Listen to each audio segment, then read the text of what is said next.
নমস্কাৰ বন্ধুসকল, মই হিৰেন। আজি এই ভিডিঅ'ৰ উদ্দেশ্য হৈছে আপোনাৰ জন্ম লগ্ন তালিকাৰ চতুৰ্থ স্থানত বুধদেৱৰ স্থিতিৰ ফলত আপুনি জীৱনত কেনেধৰণৰ ফলাফল লাভ কৰিব, তাৰে সম্পূৰ্ণ তথ্য আপোনালোকক এই ভিডিঅ'টোৰ জৰিয়তে আগবঢ়াইছোঁ, যাতে আপুনি এই তথ্য অনুসৰি আপুনি আপোনাৰ জীৱনত আগুৱাই যাবলৈ সুবিধা হয়। প্ৰথমে মোৰ এই চেনেলটো আপোনালোকে ছাবস্ক্ৰাইব কৰি ল'ব, যাতে মোৰ পিছৰ ভিডিঅ'বিলাক আপোনালোকে সহজে লাভ কৰিব পাৰে। লগতে মোৰ ভিডিঅ' যদি ভাল লাগে তেন্তে লাইক আৰু শ্বেয়াৰ কৰিব, কমেণ্ট কৰি আপোনালোকৰ মনোভাৱ প্ৰকাশ কৰিব। এতিয়া আহোঁ মূল বিষয়লৈ। আজি এই ভিডিঅ'ৰ উদ্দেশ্য হৈছে আপুনি আপোনাৰ জন্ম লগ্ন তালিকাৰ চতুৰ্থ স্থানত বুধদেৱৰ স্থিতিৰ ফলত আপুনি কেনেধৰণৰ ফলাফল লাভ কৰিব। জন্ম তালিকাত চতুৰ্থ স্থান মাতৃৰ স্থান। এই ঘৰত বুধৰ উপস্থিতিয়ে সেই ব্যক্তিজনক তেওঁৰ সকলো আকাংক্ষিত ফলাফল আৰু সফলতা বিশেষভাৱে প্ৰদান কৰে। চতুৰ্থ স্থান এই ঘৰত বুধৰ প্ৰভাৱে এইটোৱে দেখুৱাইছে যে আপুনি এজন অতি সৎ, বুদ্ধিমান আৰু নিজৰ জীৱনত অহৰহ আগবাঢ়ি যোৱা এজন ব্যক্তি। ৰাশিফলৰ এই ঘৰত গুৰুদেৱৰ আৰু সূৰ্যৰ লগত বুধৰ সংযোগে সেই ব্যক্তিজনক অতি ইতিবাচক আৰু শুভ ফলাফল লাভ কৰাত সহায় কৰে। বুধদেৱৰ স্থিতিৰ ফলত আপুনি ইতিবাচক আৰু নেতিবাচক ইয়াৰ প্ৰভাৱৰ বিষয়ে জনাব আগবাঢ়িছোঁ। আপুনি ইয়াৰ সম্পূৰ্ণ তথ্য জানি ল'ব। এতিয়া আপুনি সৰ্বপ্ৰথম জানি লওক যে আপোনাৰ জন্মলগ্ন তালিকাৰ চতুৰ্থ স্থানত বুধদেৱৰ শুভ প্ৰভাৱবিলাক কেনেধৰণৰ। সৰ্বপ্ৰথমে জ্যোতিষৰ মতে চতুৰ্থ স্থানত বুধৰ শুভ প্ৰভাৱে সেই ব্যক্তিজনক শাৰীৰিকভাৱে সবল কৰি তুলিব। এই ব্যক্তিসকলক বিতৰ্কত চতুৰ আৰু ভাল উপদেষ্টা কৰিব। ২ নম্বৰতে হৈছে এই ব্যক্তিসকলক ধৈৰ্য আৰু জ্ঞানৰ অভাৱ নাই। বুধৰ উপস্থিতিয়ে সেই ব্যক্তিসকলকো ভাল ৰাজনীতিবিদ বুলি প্ৰমাণিত কৰায়। তৃতীয়তে হৈছে বুধদেৱৰ প্ৰভাৱৰ বাবে এই ব্যক্তিসকলৰ স্মৃতিশক্তিও অতি চোকা, যাৰ বাবে তেওঁলোকৰ অন্তৰ্দৃষ্টিও অধিক চহকী হ'ব পাৰে।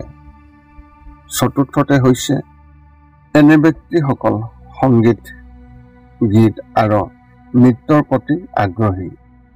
আপুনিও এজন বিদ্বান লেখক হ'ব পাৰে। জ্যোতিষৰ মতে শ্ৰেষ্ঠ মানুহৰ লগত বন্ধুত্ব হ'ব আপোনাৰ। পঞ্চমত হৈছে এই ব্যক্তিসকল এজন খুবেই ভাল কূটনীতিবিদ হ'ব পাৰে। 6 নম্বৰ তথ্য হৈছে এই স্থান যিহেতু মাতৃৰ স্থান, সেয়েহে মাতৃৰ লগত সেই ব্যক্তিসকলৰ খুবেই ভাল সম্পৰ্ক থাকিব। এই ব্যক্তিসকলে জীৱনৰ সকলো আৰাম আৰু সুবিধা লাভ কৰিব পাৰে। 7 নম্বৰ তথ্যটো হৈছে বুধক শুভ গ্ৰহ বুলি গণ্য কৰা হয়, সেয়েহে চতুৰ্থ স্থানত বুধদেৱৰ শুভ প্ৰভাৱৰ বাবে এই ব্যক্তিসকলে আৰম্ভ কৰা কাম সকলোতে সফল হোৱাটো নিশ্চিত। তেওঁলোকে জীৱনত বাহনৰ সুখ পায়। এনে ব্যক্তিসকলে গণিতৰ খুবেই ভাল জ্ঞান লাভ কৰে। এতিয়া আপুনি জানি লওক আপোনাৰ জন্মলগ্ন তালিকাৰ চতুৰ্থ স্থানত বুধদেৱৰ স্থিতিৰ ফলত অশুভ প্ৰভাৱ কেনেধৰণৰ হ'ব। যেনেকৈ জন্মলগ্ন তালিকাৰ চতুৰ্থ স্থানত বুধ গ্ৰহৰ উপস্থিতিৰ ফলত নিজৰ জীৱনৰ ইতিবাচক পৰিৱৰ্তন লাভ কৰে।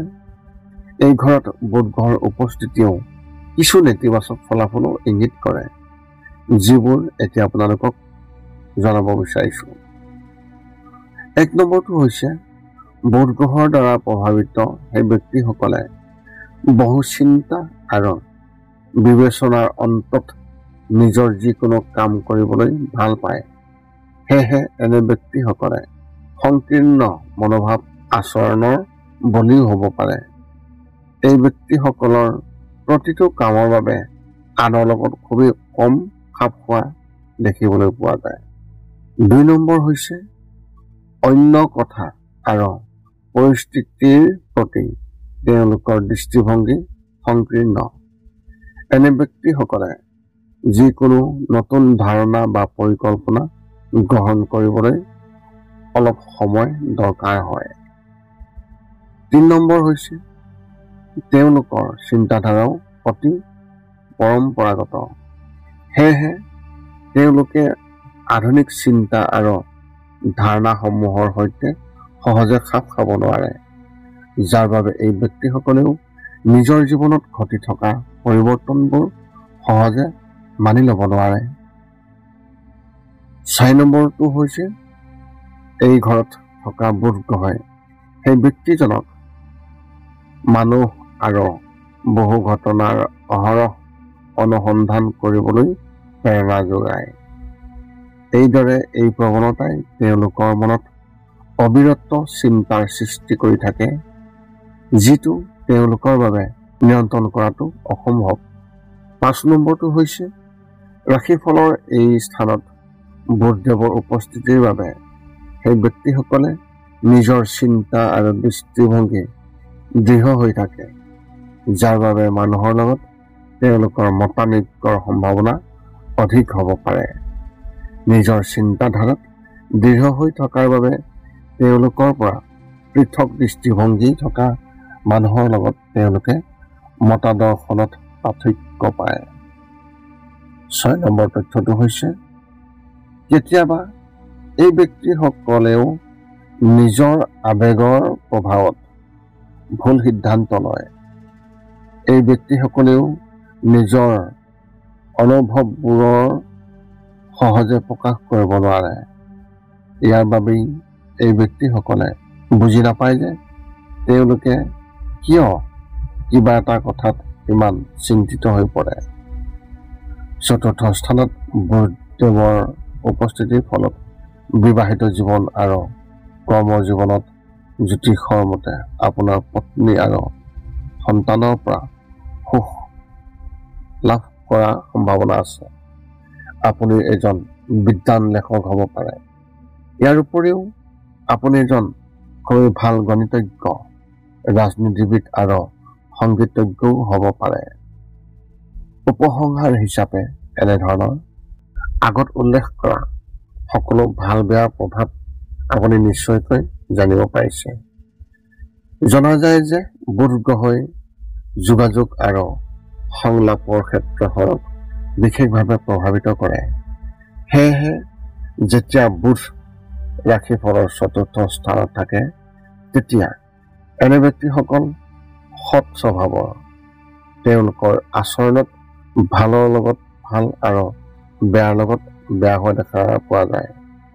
ৰাশিফলৰ 4ৰ্থ স্থানত থকা বুধ গ্ৰহই সেই ব্যক্তিসকলৰ প্ৰাথমিক শিক্ষা, আৱেগিক মোহ, মাতৃৰ পৰা স্নেহ, যত্ন আৰু ঘৰুৱা সুখ আদিৰ ক্ষেত্ৰত বিশেষভাৱে প্ৰভাৱ পেলায়। যদি আপোনাৰ মনত এতিয়াও জ্যোতিষ সম্বন্ধীয় কিবা প্ৰশ্ন আছে, তেন্তে আপুনি আমাক সেই প্ৰশ্ন কমেণ্টত অৱগত কৰক আৰু আমি আপোনালোকৰ সেই প্ৰশ্নৰ উত্তৰ দিবলৈ আমি সকলো সময়তে সাজু আছোঁ। যদি মোৰ ভিডিঅ'টো ভাল লাগে তেন্তে লাইক, শ্বেয়াৰ, কমেণ্ট কৰিব আৰু চেনেলটো ছাবস্ক্ৰাইব কৰি থ'ব, যাতে পিছত অন্য এটা ভিডিঅ'ৰ জৰিয়তে আপোনালোকৰ লগত সংযোগ স্থাপন কৰিব পাৰোঁ। পুনৰ লগ পাম অন্য এটা ভিডিঅ'ত। আজিলৈ ধন্যবাদ।